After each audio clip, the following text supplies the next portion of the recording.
Hey guys, tonight we're diving into the muddy, chaotic hellscape of World War I, where you're about to discover why you probably wouldn't survive a single day in the trenches. Picture yourself ankle deep in slimy muck, the air thick with the stench of unwashed bodies, and something far worse. Spoiler alert. It's not just the enemy you're fighting. This isn't the romanticized war of movies. It's a gritty, soul-crushing grind, where even the rats have better odds than you. So, before you get comfortable, take a moment to like the video and subscribe, but only if you genuinely enjoy what I do here. Drop a comment with your location and local time. I'm curious where you're listening from as we slip into this grim history. Now, dim the lights, maybe turn on a fan for that soft background hum, and let's ease into tonight's journey together. You wake up, if you can call it that, in a trench so damp it feels like the earth itself is sweating. It's 1916, and you're a soldier on the Western Front, let's say near the Somme, where the ground is more crater than field. The trench is a zigzagging scar, barely 6 feet deep, with wooden planks called duckboards keeping you from sinking into the ooze. You're shivering in a scratchy wool uniform, your boots already soggy from last night's rain. The air smells like a mix of rotting food, gunpowder, and human waste here. Sanitation isn't exactly a priority here. You glance at the sandbag walls, reinforced with whatever scraps the army could scrounge, and notice a rat the size of a small cat scurrying over your pack. These rats are fearless, feasting on anything, including the bread you were saving for breakfast. Good luck shooing them away. They've seen worse than your half-hearted swats. Your sergeant, a grizzled man with a mustache like a wire brush, barks at you to check your rifle. It's a Lee Enfield, standard issue for British troops, and it's caked in mud from yesterday's scramble. You fumble with cold fingers, trying to clean it, knowing a jam could mean your end. Historically, the Lee Enfield was a reliable bolt-action rifle, firing 10 rounds a minute if you were skilled, but in these conditions, it's a miracle it works at all. You're surrounded by men boys, really some as young as 16, who lied about their age to enlist. They're coughing, muttering, or staring blankly, already worn down by months of this. You wonder how they keep going, and then you realize you don't have a choice either. The trench is alive with noise, distant booms of artillery, the creak of duckboards, and the low hum of men talking to keep sane. You spot a soldier carving a crude chess piece from a stick, probably to trade for a cigarette. Here's a quirky tidbit. Some soldiers became so bored they'd craft elaborate trench archerings from shell casings or knives from bayonet scraps. It's a small rebellion against the monotony, but don't get too cozy. The enemy, maybe Germans just 50 yards away, could lob a grenade over at any moment. You duck instinctively at a loud crack, but it's just a board snapping under someone's boot. False alarms like that keep your nerves frayed, and you're already wondering how anyone survives this. Historians still argue whether trench warfare was a tactical necessity or a colossal waste of lives. The generals called it defensive strategy, digging in to hold ground, but to you, it feels like being buried alive. Your stomach growls, but the thought of food is ruined by the latrine pit nearby, basically a hole with a plank over it. You try not to think about what happens when it overflows. A mate offers you a swig of tea, brewed over a tiny stove made from an old tin. It's bitter, but it's warm, and you cling to that small comfort. Joke number 1. You'd trade your left boot for a Starbucks right now, but you'd probably have to throw in your rifle too. By mid-morning, you're assigned to repair a collapsed trench wall. You grab a shovel and start scooping mud, which has the consistency of cold oatmeal. Every scoop feels pointless. The rain will just wash it away again. Your hands blister, your back aches, and you're already dreaming of the cot you don't have. A guy next to you, Private Tom, starts humming a music hall tune, something about a girl waiting back home. It's off-key but lifts your spirits until he mentions the rumour about soldiers using crocodile dung as a makeshift antiseptic. You laugh, thinking he's joking, but he swears it's true in some units. You're not sure whether to be impressed or horrified. The day drags on, and you're still in this trench, surrounded by men who smell as bad as you do.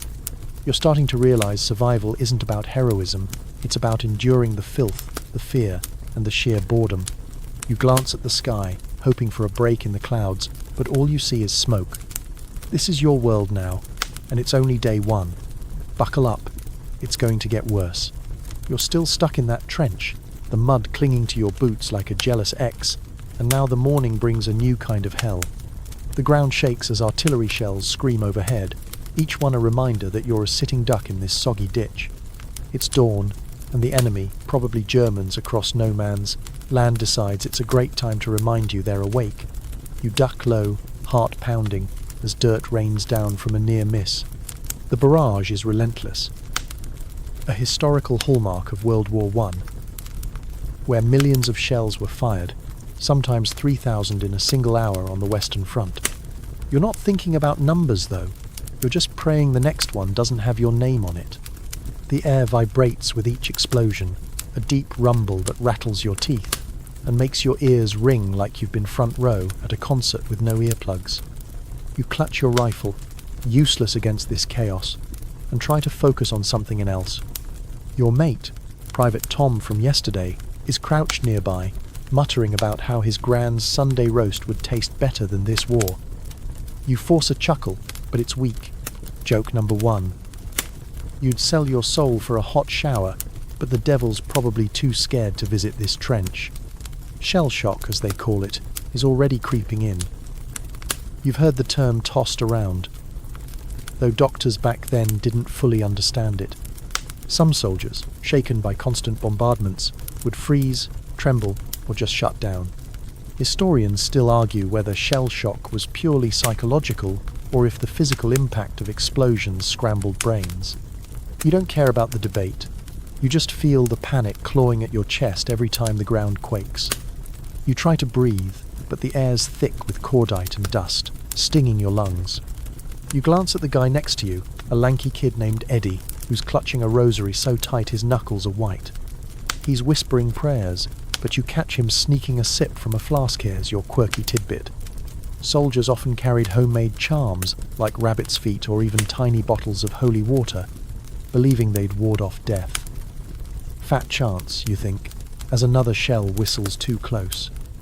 The sergeant yells to check your gear, but your hands shake so bad you can barely hold your bayonet.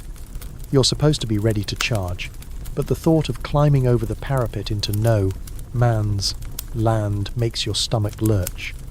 The barrage slows, and you're ordered to help clear debris from a collapsed trench section. You grab a shovel, your blisters from yesterday screaming, and start digging through mud and splintered wood. You find a half-buried pack, probably some poor sod's, with a photo of a girl peeking out. You tuck it away, hoping to return it, but deep down, you know he's probably gone. The trench walls are crumbling, and you're sweating despite the cold. A rat scurries by, bold as ever, and you swear it's mocking you. You're tempted to chuck your shovel at it, but you'd probably miss and hit Eddie instead. By midday, the shelling stops, leaving an eerie quiet. You're exhausted, but there's no rest. You're handed a bucket to bail out water pooling at the trench's bottom. It's a losing battle. The rain keeps coming, and the earth seems determined to drown you. Your boots are soaked, and you're starting to feel a weird itch in your socks. Spoiler alert. That's not good. You remember Tom's crocodile dung story from yesterday, and wonder if he's pulling your leg, or if this war is just that unhinged. Either way, you're not desperate enough to try it. Yet, you catch a glimpse of the sky, grey and heavy, and wonder if you'll ever see blue again. The men around you are quieter now, their faces drawn. Someone starts humming that same music hall tune from yesterday, and it's oddly comforting, like a callback to a world that still makes sense. But then the sergeant barks again, and you're back to reality. Joke number 2. If this war had a Yelp review, it'd be 1 star, and that's generous.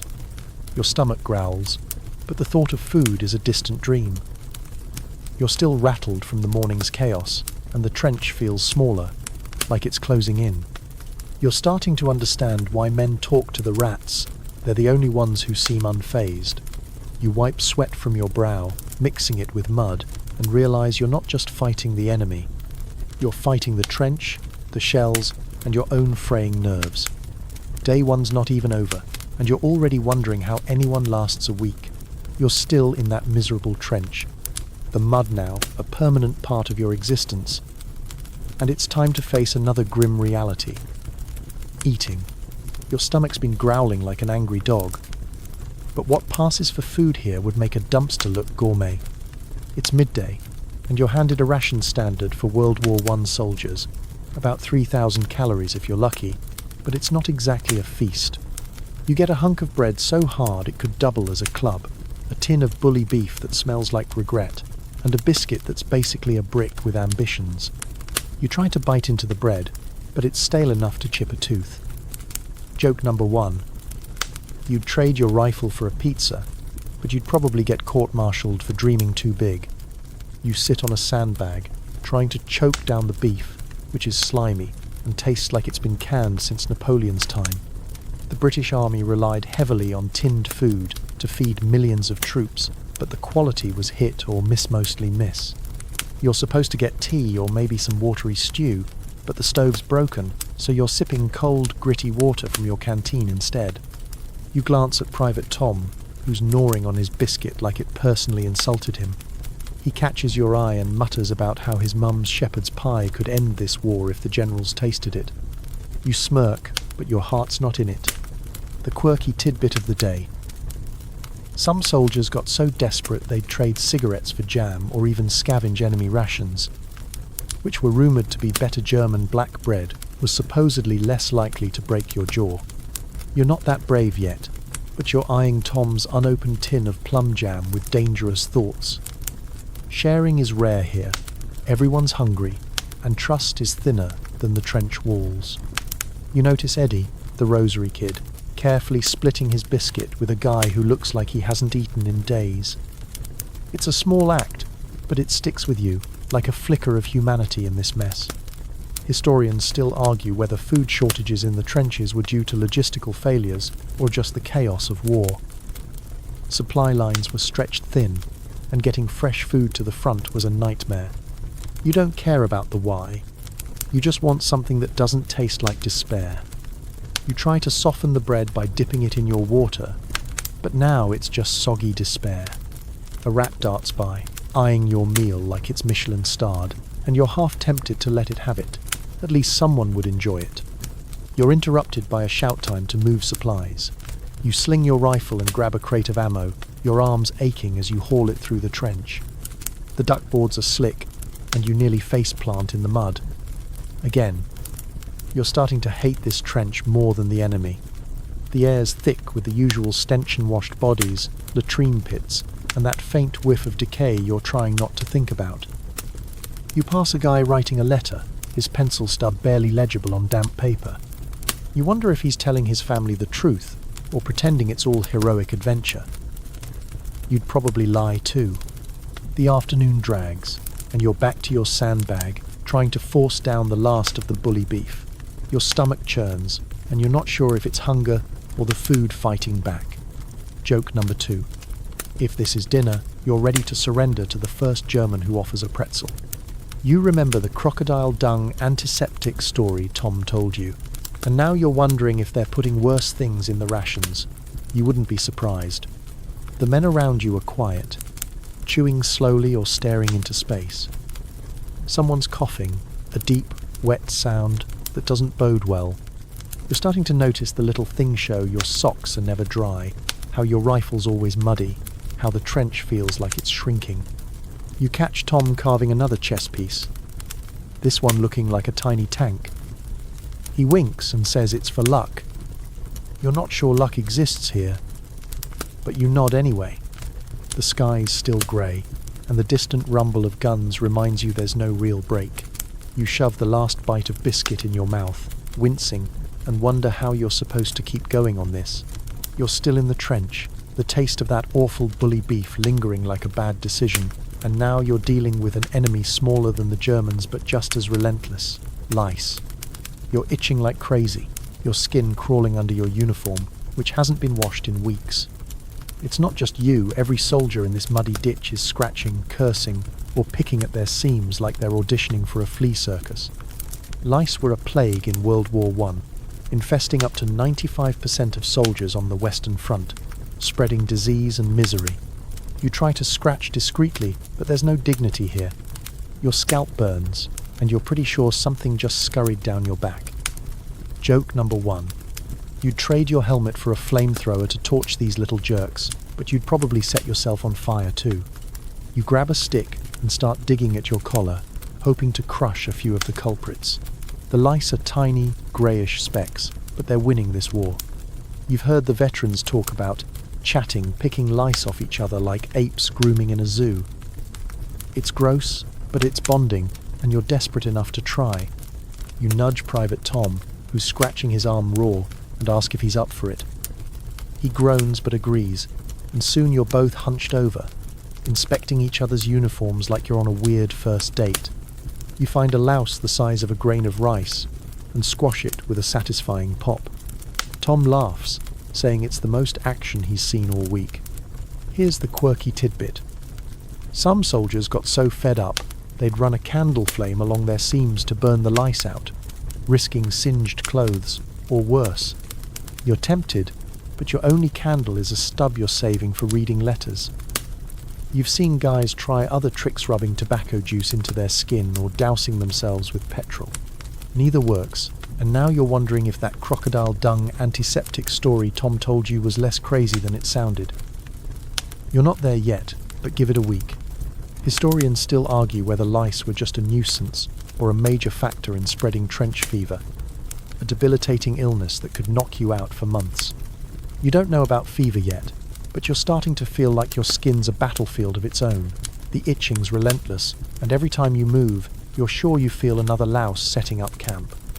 You try to distract yourself by cleaning your rifle again, but even that's a chore that's caked in the bolt, and your fingers are clumsy from scratching. The sergeant barks for you to join a work party, hauling sandbags to reinforce a crumbling trench wall. You slog through the muck, your boots squelching, and every step makes your uniform rub against your raw skin. You're paired with Eddie, the rosary kid, who's muttering prayers again. You notice he's got a tiny cross woven from straw tucked into his pocket, another one of those soldier charms, probably made during a rare quiet moment. You're starting to envy his faith. It's more than you've got right now. By afternoon you're back in the trench, itching worse than ever. You try to focus on something else, like the faint tune someone's humming yep, that same music hall song from day one. It's a callback to a simpler moment, but it doesn't help much. Joke number 2. If lice were currency, you'd be richer than the Kaiser, but you'd still be miserable. You catch Tom trying to barter his jam tin for a bar of soap, and you're half tempted to join him. Soap's rarer than a dry pair of socks here. The day drags on, and you're ordered to stand watch. You perch on a fire step, scanning no man's, land through a periscope, trying not to scratch in front of the sergeant. The horizon's a mess of barbed wire and craters, and you're praying nothing moves out there. Your skin's on fire, and you're starting to think the lice are the real enemy. You remember the rats from day one, the ones that stole your bread, and wonder if they're in cahoots with the lice. Probably. This trench is a conspiracy against you, and you're barely holding it together. You're still itching from those cursed lice, your uniform feeling like a prison of crawly torment when the day takes a darker turn. It's time to face man's land, the desolate stretch between your trench and the enemy's, where survival feels like a cruel lottery. You're ordered to join a wiring party, a nighttime job to repair barbed wire in that deadly open ground. The sergeant's voice is gruff, and you can tell he's not thrilled either, but orders are orders. It's 1916, and man's land is infamous historically. It could be as narrow as 30 yards, or as wide as a quarter mile, littered with craters, wire, and bodies no one's dared recover. You're handed a spool of barbed wire, and a pair of gloves that are more holes than fabric. Your heart's hammering as you realize you're about to step into the kill zone. You wait for dusk, crouching in the trench, trying to ignore the lice and the knot in your stomach. The skies are bruised purple, and the air smells of damp earth and gunpowder. Private Tom's next to you, whispering about how he once saw a guy trip on wire and get lit up by a sniper. Great pep talk. You try to laugh it off joke number 1. You'd rather face 1,000 lice than one German with a good aim but your throat's dry. You check your rifle for the 10th time, knowing it's useless if a machine gun opens up out there. As night falls, you climb over the parapet, heart in your boots. The ground is uneven, pocked with shell holes filled with slimy water. You crawl, dragging the wire, every rustle making you freeze. Barbed wire was a brutal innovation in World War I, designed to slow infantry and funnel them into kill zones. You're cursing whoever thought it was a great idea as a thorn snags your sleeve. You're hyper-aware of every sound, the creak of your gear, the distant cough of a sentry. You're supposed to be quiet, but your breathing sounds like a bellows. A flare goes up, bathing man's land in sickly light, and you flatten yourself in the mud, praying you're invisible. Here's the quirky tidbit. Some soldiers swore they saw ghosts out here, figures moving in the mist. Maybe fallen comrades, or just their own fear playing tricks. You're not sure you believe it, but in this eerie silence, you're not ruling it out. You whisper to Tom, asking if he's seen anything weird, and he mutters about a mate who claimed a spectral dog led him back to the trench. You both chuckle nervously, but it's a thin shield against the dread. Historians still argue whether man's land was more psychological barrier than tactical one. The open ground broke men's spirits as much as their bodies, turning every mission into a gamble. You're feeling it now, your hands shaking as you hammer a stake into the ground. The wire's tangled, and every second out here feels like an hour. You hear a faint whistle, another flare or something worse. You drop flat again, mud soaking your front, and wait. Nothing, just your pulse pounding in your ears. Eddie's on your left, fumbling with his own spool, his rosary cross glinting faintly. You're starting to think his prayers are the only thing keeping you sane. You finish securing a section of wire, but the job's sloppy good enough, you hope. The sergeant hisses to hurry up, and you crawl back, snagging your knee on a barb. It stings, but you're too scared to care. You remember the trench's relative safety, even with its rats and lice, and you're desperate to get back. Finally, you slide over the parapet, collapsing onto the duckboards. Your hands are scraped, your uniform's torn, and you're shaking like a leaf. Tom slaps your shoulder, saying you're luckier than his grand's cat, who dodged a cart once. Joke number 2. If luck's a cat, you're down to 8 lives already. You're back in the trench, but no.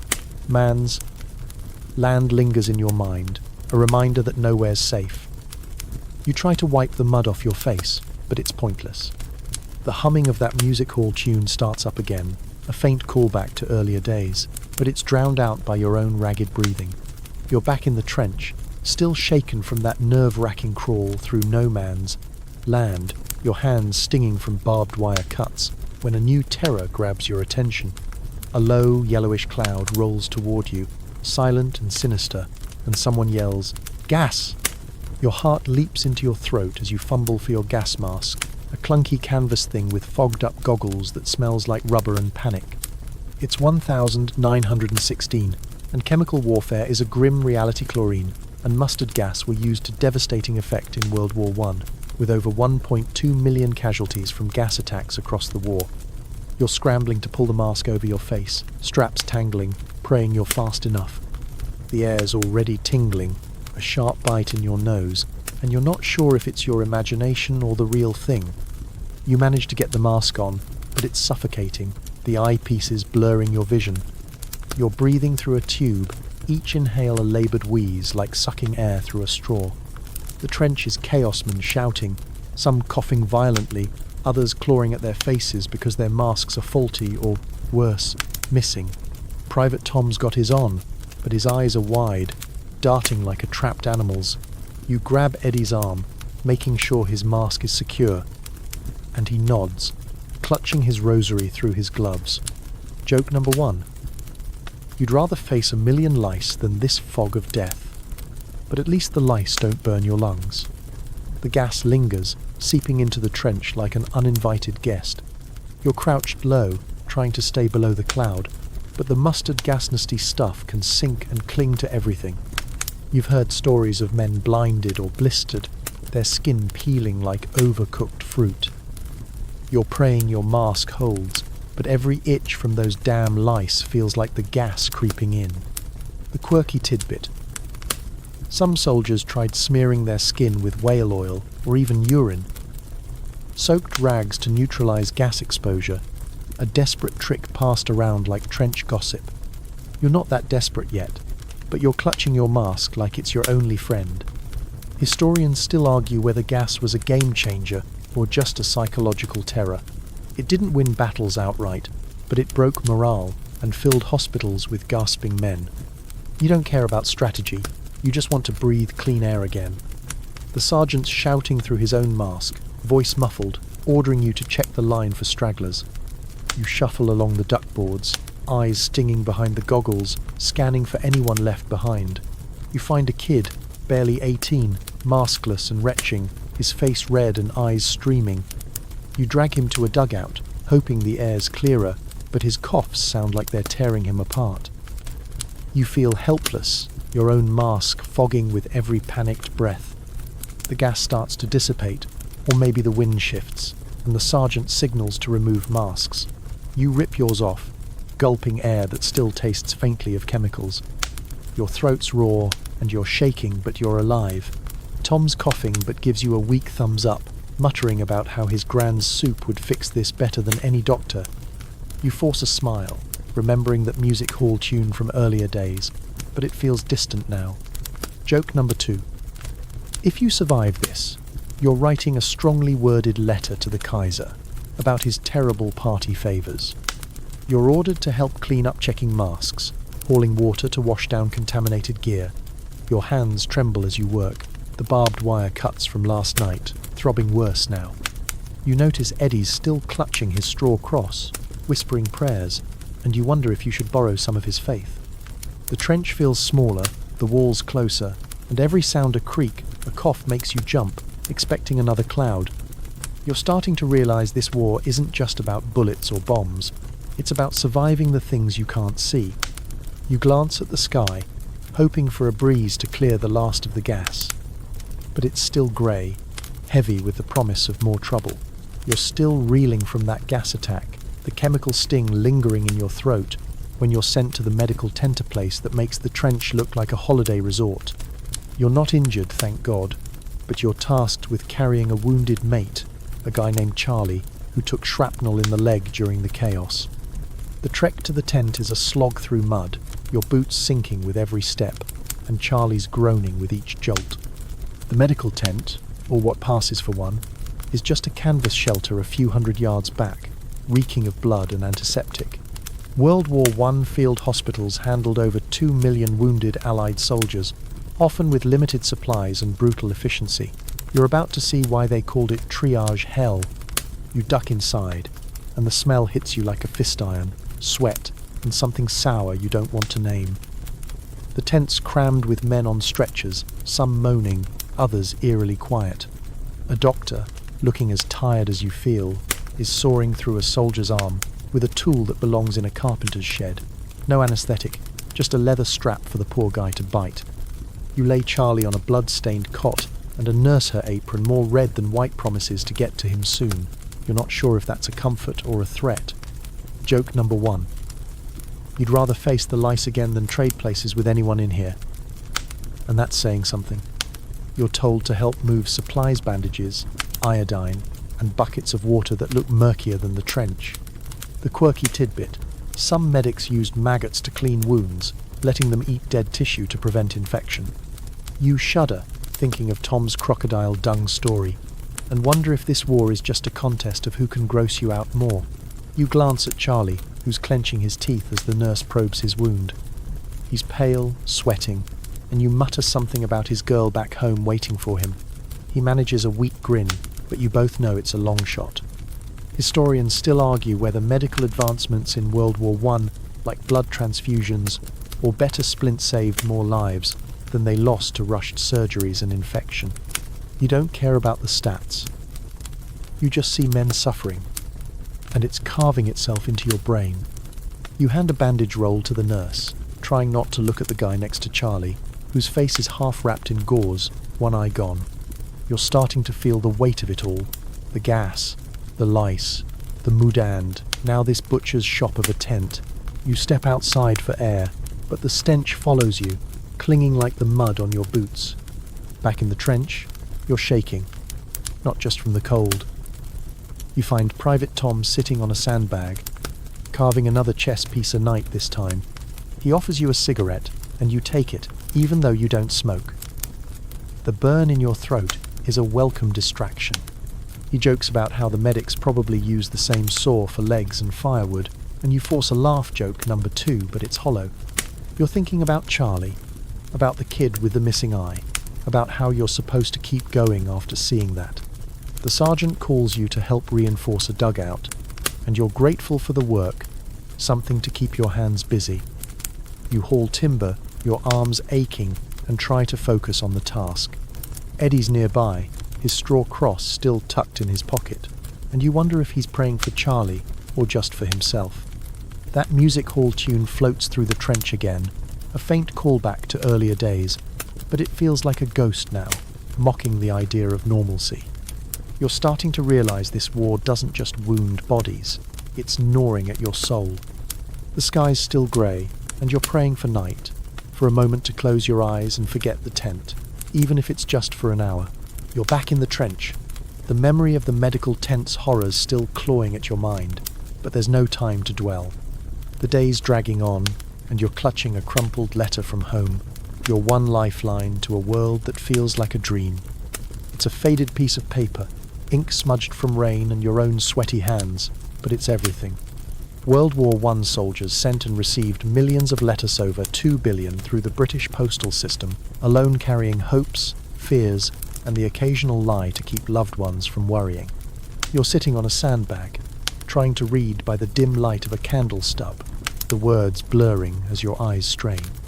The letters from your sister, full of mundane Nusha garden, the neighbour's dog butt, it's a tether to sanity, and you're gripping it like it's gold. The trench is quieter now, the usual rumble of shells distant for once.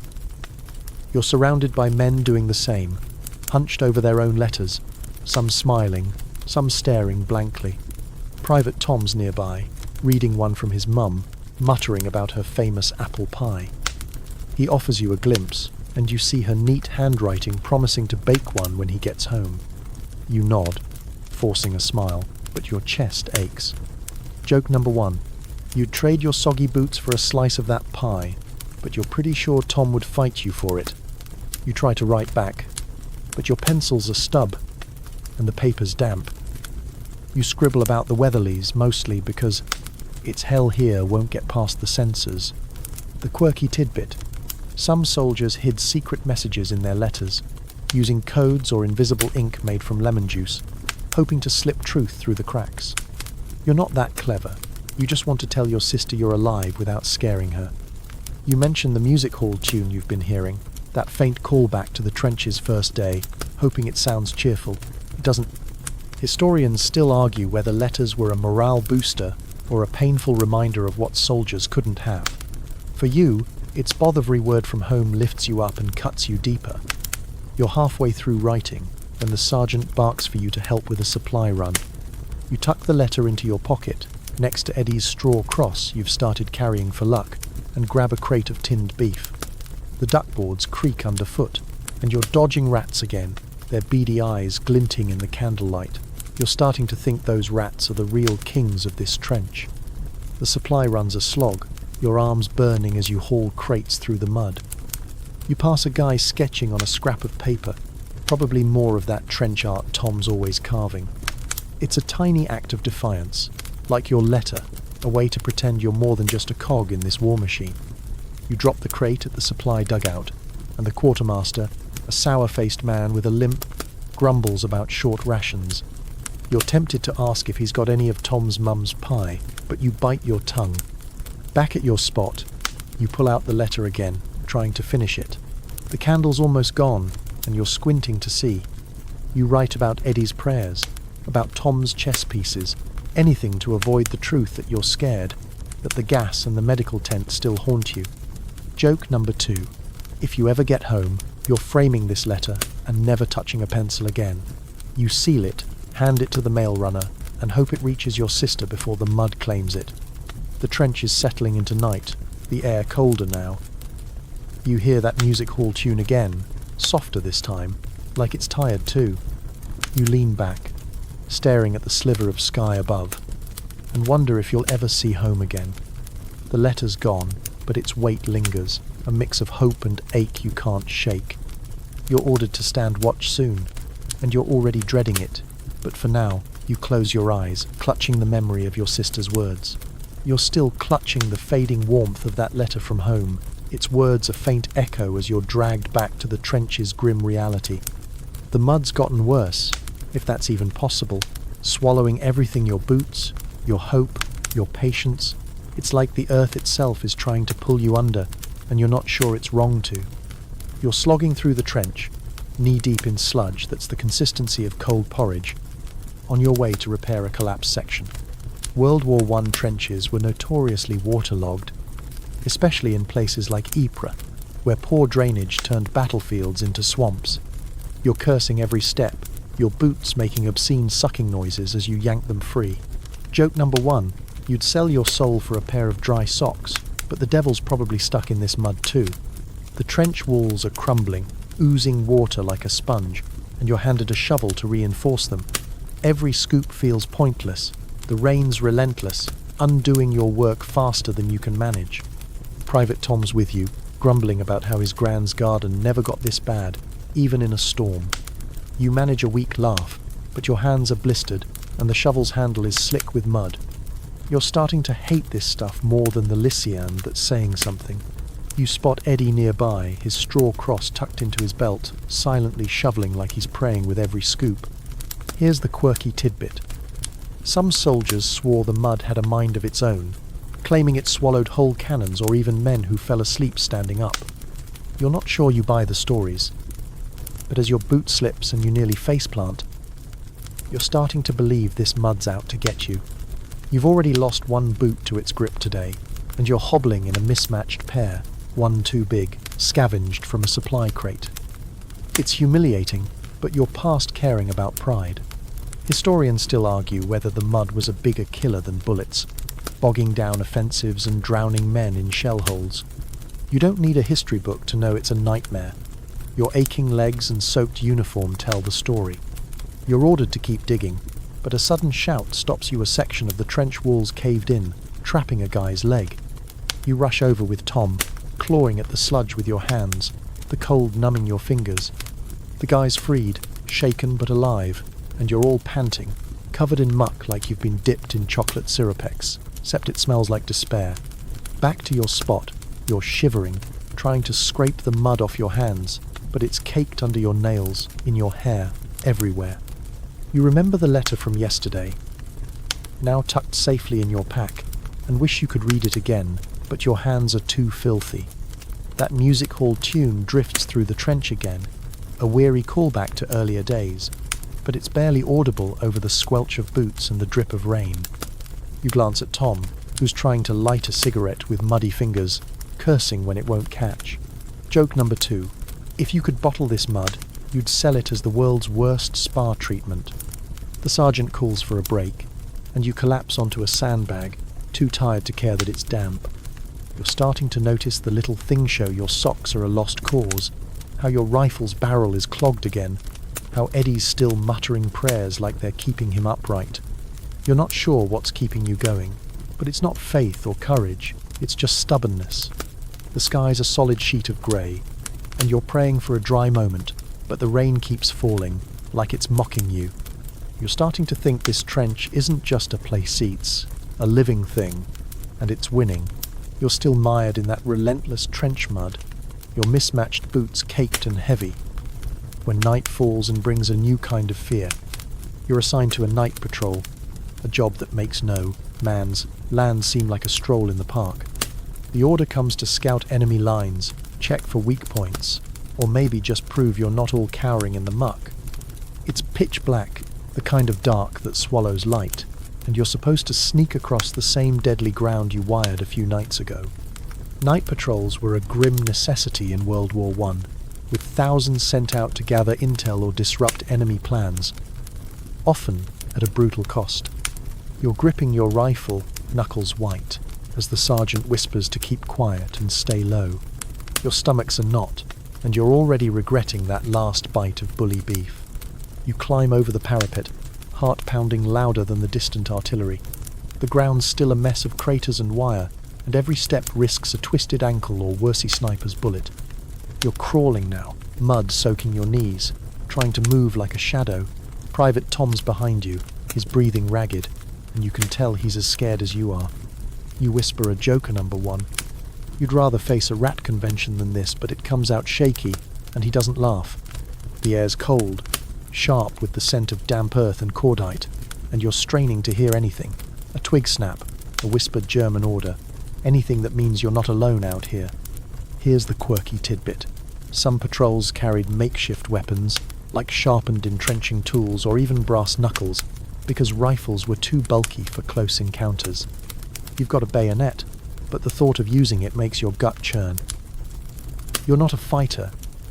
You're just trying to survive this suicide mission.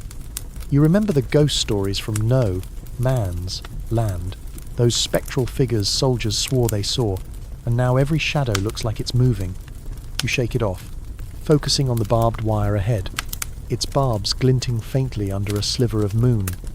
Historians still argue whether night patrols were worth the lives they cost, trading vague intel for men lost to snipers or mines. You don't care about strategy, you just want to get back to the trench. A flare pops overhead, bathing everything in white light, and you freeze, face in the mud, praying no one sees you. The flare dies, and you crawl again, your hands brushing something softer glove, maybe, or something worse. You don't look. Eddie's cross, tucked in your pocket from that letter-writing day, feels like a talisman now, though you're not sure it's working. You reach a shallow crater, the patrol's checkpoint, and huddle with Tom and two others. The sergeant whispers to listen for enemy movement. You strain your ears, but all you hear is your own pulse and the faint drip of water. Thina Russell. You grip your rifle, finger off the trigger to avoid a stupid mistake. It's just a rat, scurrying past, but your heart's still racing. Tom mutters about his grand's cat being braver than you all, and you force a grin joke number 2, but it's more for him than you. The patrol's done, and you crawl back, every inch a lifetime.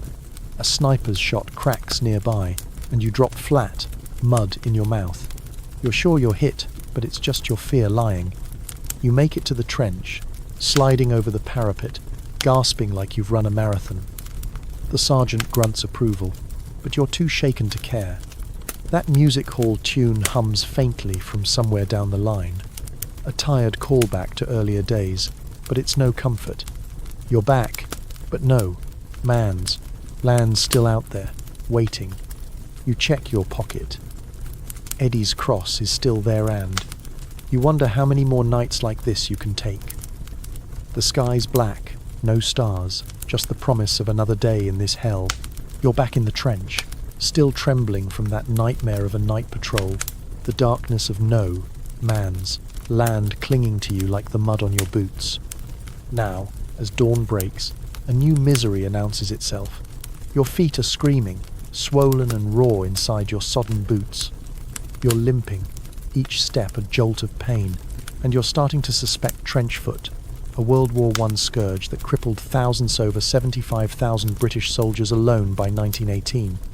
The constant wet, the cold, the tight boots you haven't taken off in day sits, a recipe for disaster. You sit on a duckboard, wincing as you peel off a boot, and the sight makes you gag. Your feet are pale, wrinkled like prunes, with sores that look angry enough to join the war themselves. Joke number 1. You'd trade your rifle for a foot massage, but you're pretty sure even a spa would turn you away. You're not alone. Private Tom's hobbling too, cursing as he inspects his own blistered toes. He says his gran swore by soaking feet in hot tea, but you're fresh out of teapots here.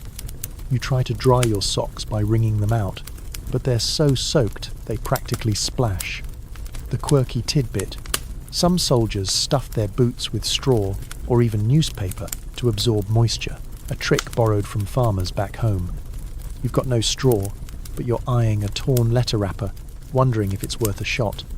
You're desperate, but not quite desperate enough to try Tom's crocodile dung remedy from way back, though you're starting to see its appeal. Historians still argue whether trench foot was a failure of supply chains or just the inevitable result of fighting in swamps. Better boots and whale oil grease were issued later, but you're stuck with what you've got.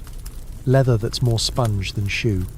You rub your feet, trying to get blood flowing, but the cold makes your fingers clumsy. The sergeant catches you and barks to get moving. There's a trench to clean, mud to bale, always something.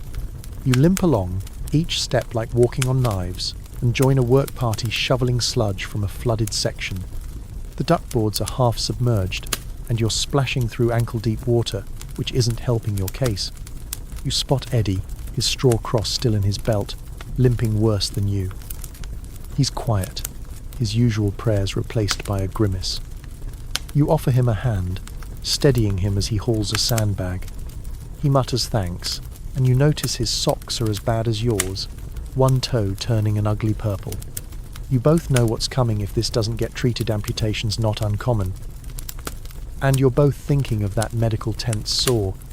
You try to distract him with a story about your sister's dog back home. But it's hard to sound cheerful when your feet feel like they're plotting mutiny. The day grinds on, and you're sent to fetch water for the trench. You hobble to the supply point, your boots squelching, and the quartermaster hands you a can that's heavier than your spirits. You're tempted to dunk your feet in it, but you'd probably get shot for wasting water. Joke number 2. If trench foot's a badge of honour, you're ready to retire as a war hero. That music hall tune hums faintly down the line, a weary callback to those first days, but it's drowned out by the slosh of mud and your own gritted teeth. By afternoon, you're back on the duckboards, trying to rest your feet, but there's no relief. The sergeant's shouting about clean socks arriving soon, but you've heard that before. You're starting to think the rats have it better they don't wear boots. You glance at Tom, who's wrapping his feet in a rag, muttering about his grand's remedies again. You're not sure what's keeping you going. Maybe it's the thought of that letter from home, tucked away, or maybe it's just the stubborn refusal to let this trench win. The sky's grey, rain threatening, and your feet throb with every heartbeat, a reminder that this war's fighting you on every front. Your feet are still throbbing from trench foot, each step a fresh stab of pain, and now you're hit with another dose of trench absurdity, orders that make no sense. You're told to repaint a supply crate's label in the middle of a muddy, crumbling trench, as if the Germans care about your inventory's penmanship. It's 1916, and World War I was infamous for baffling commands generals safe in chateau, issued orders that left frontline soldiers like you scratching your head or cursing under your breath. You're handed a brush and a tin of paint that's more sludge than pigment, and you're supposed to make the crate look regulation. You stare at the sergeant, hoping it's a joke, but his glare says otherwise. Joke number 1. You'd rather paint a target on your back. It'd be more honest about your odds out here. You crouch by the crate, your boots sinking deeper into the mud you cursed yesterday, trying to scrawl ammo in legible letters. The brush is frayed, the paint drips, and your trench foot makes kneeling torture. Private Tom's nearby, ordered to polish his bayonet for the 3rd time this week, muttering that it's shinier than the Kaiser's ego. You snort, but the absurdity's wearing you down. You're starting to see why men talk to the rats. They're the only ones not giving stupid orders. You glance at Eddie, who's been told to count sandbags, his straw cross swinging as he limps. He rolls his eyes, and you share a look that says, "What's the point?" Here's the quirky tidbit. Some officers, obsessed with discipline, made soldiers shave daily in the trenches, even under shell fire, claiming it kept morale up. You haven't seen a razor in weeks, and your beard's a muddy mess, but you're tempted to paint a smiley face on the crate just to mess with the sergeant. You don't, though insubordination means a court-martial, and you're not that brave. Historians still argue whether these bizarre orders were about maintaining control or just clueless generals losing touch with the front. You don't care about the why, You just want to finish this nonsense without losing what's left of your sanity. The paint runs, turning ammo into a smeared blob, and you're tempted to chuck the brush into the mud. The sergeant barks to hurry up, and you bite back a retort about how this crate won't stop a bullet. You're starting to feel like this war's a machine, grinding you down with pointless tasks. You remember the letter from home, tucked away since that quiet night, and wish you could read it again, but your hands are too filthy, and the paint's not helping. The music hall tune drifts through the trench again, a faint callback to those early days, but it's more mocking than comforting now. You finish the crate, or close enough, and get roped into another job moving sandbags to a dugout that's half collapsed anyway. Your feet scream with every step, and the mud's as relentless as ever. Tom's dragging bags too, joking that if he stacks them high enough, maybe he'll block out the war. Joke number 2. You'd build a sandbag castle if it meant getting out of here, but you'd probably get ordered to paint it first. Eddie's counting his bags like it's a sacred ritual, and you wonder if he's praying for sense in this madness. The day drags on, and you're back to the crate, touching up the letters because the sergeant says they're sloppy. You're tempted to write help instead, but you settle for a crooked O. The trench is the Samarats, mud, the faint stink of gas from days ago, and you're starting to feel like you're stuck in a loop.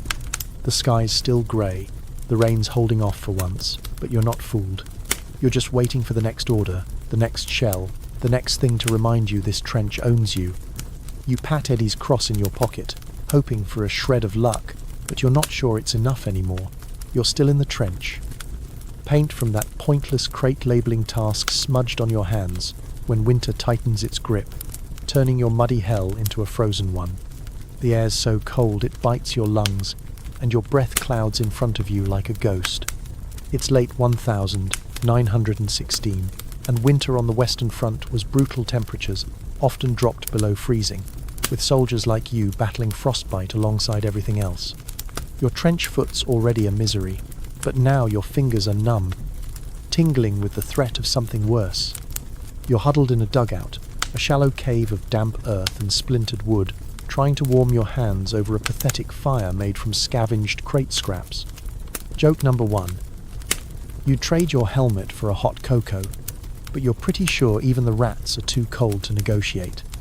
Your uniform's stiff with frost, and your boots still mismatched from the mud's thievery are like blocks of ice. You're wrapping your hands in rags, the closest thing to gloves you've got, but they're doing little against the chill. Private Tom's next to you, his teeth chattering as he tries to light a cigarette with fingers that won't cooperate. He mutters about his grand's wool socks, swearing they'd make this bearable, and you nod, remembering her apple pie from his letter days ago. You're both trying to keep spirits up, but the cold seeping into your bones, making every move sluggish. Here's the quirky tidbit. Some soldiers stuffed their uniforms with newspaper, or even straw stolen from supply wagons, desperate for insulation. You're eyeing a crumpled letter wrapper, wondering if it's worth a try, but you're not sure it'd help. You've heard worse storiesmen losing toes to frostbite, their feet blackening in boots they couldn't remove. Historians still argue whether winter conditions killed more men through disease and exposure than combat did. You don't need a debate to know this cold's a killer. Your fingers feel like they're plotting to abandon you, and every gust of wind cuts like a bayonet. You're ordered to clear ice from the trench's fire step, where sentries stand watch. You grab a shovel, your hands protesting, and chip at the frozen mud, each strike jarring your aching joints. Eddie's there too, his straw cross barely visible under his scarf, his lips moving in silent prayer. You're starting to rely on his quiet faith, like it's a candle in this frozen dark. The duckboards are slick with ice, and you nearly slip, catching yourself on a sandbag. Tom laughs, saying you'd make a terrible ice skater, and you retort joke number 2 that you'd still outskate the sergeant's temper. The day crawls on, and you're sent to haul firewood, a rare treasure that's mostly damp splinters. Your fingers fumble, barely able to grip the logs, and you're cursing the war, the trench, the whole frozen world. You pass a guy trying to thaw his rifle's bolt with his breath, and you're tempted to do the same, but you're too tired. That music hall tune hums faintly from somewhere down the line, a shivering callback to warmer days, but it's barely audible over the wind's howl. You're starting to forget what warmth feels like, and the thought of that letter from home, tucked away, is the only thing keeping you from giving up. By afternoon, you're back in the dugout, trying to rub life into your hands. The fire's died, and the cold settled deeper, like it's claiming you inch by inch. You glance at Tom, who's wrapped in a tattered blanket, looking more like a ghost than a soldier. You're all ghosts here, haunting this trench, waiting for something spring, peace, or just a moment without pain. The skies are pale, merciless grey, and you're praying for a break, but the wind keeps blowing, carrying the promise of another frozen night. You're still shivering in that frozen trench, the winter cold gnawing at your bones, when you realise the only thing keeping you from crumbling is the men around you. Your squad mates, Private Tom, Eddie, and a handful of others are more than just faces now. They're your lifeline, their stories and shared misery stitching you together. World War I soldiers often formed tight bonds, with camaraderie credited for keeping morale afloat amid the horrors. Over 8 million men fought in the trenches, and their friendships were sometimes all that stood between sanity and despair. You're huddled in a dugout, sharing a cigarette's dying ember, passing it between numb fingers like it's a sacred ritual. Joke number 1. You'd trade your frostbitten toes for a warm pub with these lads, but you're pretty sure they'd drink you under the table. Tom's telling a story about his grand's cat, a scrappy thing that once stole a whole fish from the market. His voice is hoarse, but the tale's a spark of warmth, and you're all leaning in, desperate for distraction. Eddie's quieter, his straw cross dangling as he listens, but he chimes in about his brother's dog back home, a mutt that chased its tail like it was on a mission. You add a bit about your sister's garden, the one from her letter weeks ago, and for a moment the trench feels less like a grave. You're not just soldiers, you're storytellers, weaving a fragile net to catch your falling spirits. Here's the quirky tidbit. Some squads invented their own slang or rituals, like naming rats after officers or betting cigarette stubs on who could spit farthest. Your group's got a running joke about Tom's chess pieces, those carvings he's been whittling since day one, calling them the Trench Knights. You're betting Eddie's cross could join the set as a bishop. Historians still argue whether camaraderie was a genuine bond or a survival tactic born of shared suffering. You don't care about the why, you just know Tom's laugh, and Eddie's prayers are keeping you grounded when the cold and mud want to pull you under. You're ordered to help repair a trench wall, the frost making the earth hard as iron. You swing a pickaxe alongside Tom, your breaths clouding in sync, and Eddie's hauling sandbags despite his limp. You're all moving slower, the cold sapping your strength, but you cover for each other when Eddie stumbles, you grab the bag.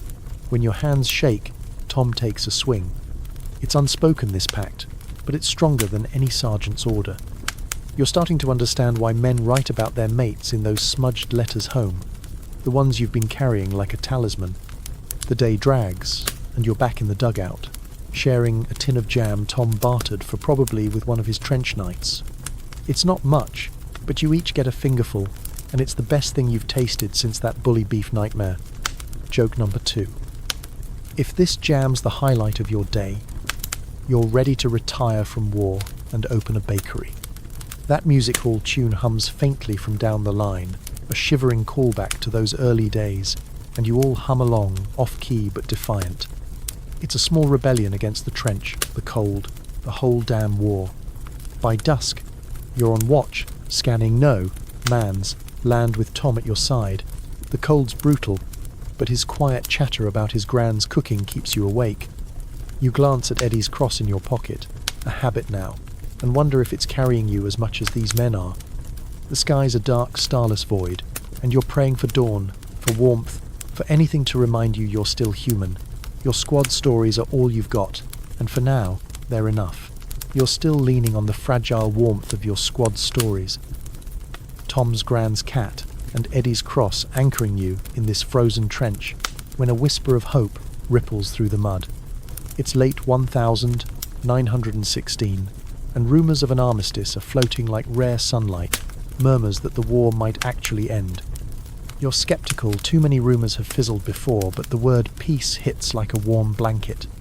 Historically, the armistice of 918 was still years away, but false hopes and ceasefire talks kept soldiers dreaming through the war's darkest days. You're sitting on a sandbag, your frostbitten fingers wrapped around a tin cup of weak tea, listening as Tom passes on the gossip. Some officer heard something about diplomats meeting in neutral territory. You want to believe it, but this trench has taught you hope is a dangerous thing. Joke number 1. You'd trade your last cigarette for peace, but you're pretty sure the war's got a better poker face than you. The trench is quieter today, the shelling distant, as if the war's catching its breath. You're sharing the tea with Eddie, who's clutching his straw cross and whispering prayers for the rumour to be true. Tom's carving another trench knight, this one a pawn, and he says it's for the little guys like us, waiting for the big shots to end this. You nod, thinking of the letter from your sister, still tucked away, and wonder if you'll ever write her from a world without trenches. The quirky tidbit. Some soldiers made bets on peace dates, pooling cigarettes or rations, though most lost more than they won. You're tempted to bet a tin of jam, but you're too tired to dream that big. Historians still argue whether these armistice rumours were deliberate morale boosters or just desperate wishful thinking. You don't care about the source, you just want a reason to keep going. You're sent to reinforce a dugout, hauling timber with Tom and Eddie, your trench foot still stabbing with every step. The work's familiar, but the rumours changed something. There's a lightness in the air, like you're all daring to imagine a future. Tom hums that music hall tune, the one that's haunted the trench since day one, and you join in, your voice cracked but stubborn. It's a callback to when you still had hope, and today it feels like a promise. The day wears on, and you're back on watch. Scanning man's land under a grey sky that's starting to feel like an old friend. Eddie's beside you. His prayers softer now, like he's saving them for something real. You pat the cross in your pocket, a habit born from too many close calls, and think about the men you've lost Charlie in the medical tent, others to gas or snipers. You're not sure if peace is coming, but you're clinging to the idea like a lifeline. Joke number 2. If the war ends, you're throwing a party, but the rats are definitely not invited. As night falls, the rumour fades, drowned out by the usual creaks and coughs of the trench. You're huddled with your squad, sharing stories again: Tom's gran, Eddie's dog, your sister's garden. The cold's still biting, the mud's still clinging, but these men, this moment, make it bearable. You're starting to believe you might survive, not because of peace, but because of them. The air grows quieter now, the trench settling into a gentle hush, like the world's exhaling. You're wrapped in your tattered blanket, the cold softening as your eyes grow heavy. The hum of that music hall tune lingers, a whisper of the days you've endured, the mud, the fear, the fleeting hopes. You imagine your sister's garden blooming under a kinder sky, and Tom's gran baking that pie, the scent warm and safe. Eddie's cross rests in your pocket, a silent promise of tomorrow. The trench fades, its walls blurring into dreams of home, of peace, of a world where you're not fighting to survive. You're safe here, in this moment, carried by the stories of your mates, their voices a soft lullaby. Let the war slip away, just for tonight, as you drift into a gentle, dreamless sleep.